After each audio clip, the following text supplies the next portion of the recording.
So the challenge was that there was no model to draw from. There were no other schools of sustainability, so we had to create it on our own.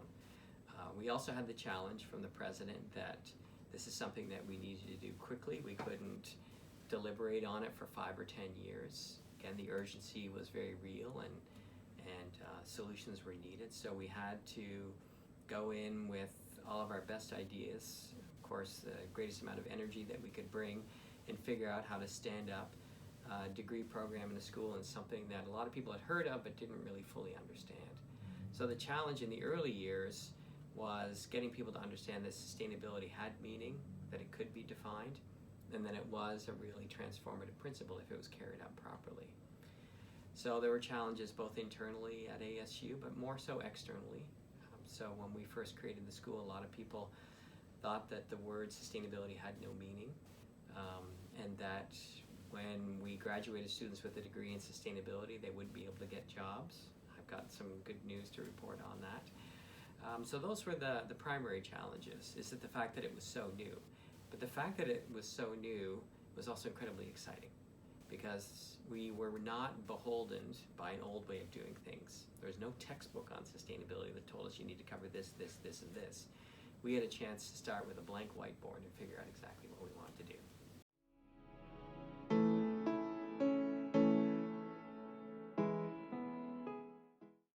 So that conference was primarily bring together leaders in K-12 education.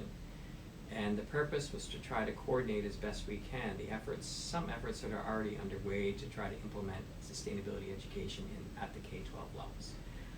In the United States now, there's 860 programs in sustainability. When we started, we were the only one. So that's been a really hopeful sign. And there's been pretty good coordination at the college and university level. We think that there's an opportunity to do the same thing at K-12. And the reasons for doing that is that, first of all, we want to make sure that sustainability doesn't become a discovery major. What I mean by that is that students don't discover sustainability as an educational pathway until they get to college. So by implementing sustainability education at the K-12 levels, then students come prepared and ready and hopefully willing to enroll in sustainability programs when they get to college or university. Second reason for doing it, we found in our discussions with that group, is that sustainability, much like my earlier story, can be a really motivating force.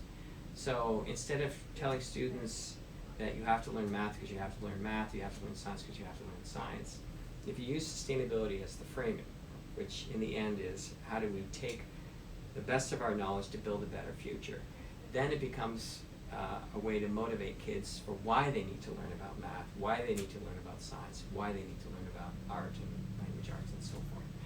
So the meeting was excellent. We're going to have a follow-up meeting this October. There will be a large meeting in April with representatives from Wells Fargo. We're going to launch a series of other programs to help K-12 leaders implement sustainability in their own schools. Excellent. And then my last question is pretty broad, pretty open-ended, but I just kind of want to see your take from it as the dean of what is now the first sustainability school. At its core, what is sustainability to you? So sustainability is about improving human well-being for present and future generations with a sense of fairness without undermining Earth's life-supporting ecosystems. Well said. Simpler way to put it, it's about building a better future. I like that. And it's very important. Mm-hmm. I mean, we want to still be here, right? Yeah, For and sure. not just be here, but we also flourish. Yeah, we want to flourish. We want to have meaningful lives. Mm-hmm. We want to obviously make sure that we look after ourselves and other species and other systems that we depend on. There's ways for us to be happy beyond usually the traditional metrics that we know about. So it's not just about income. There are other things that make us happy. You know that already. Mm-hmm.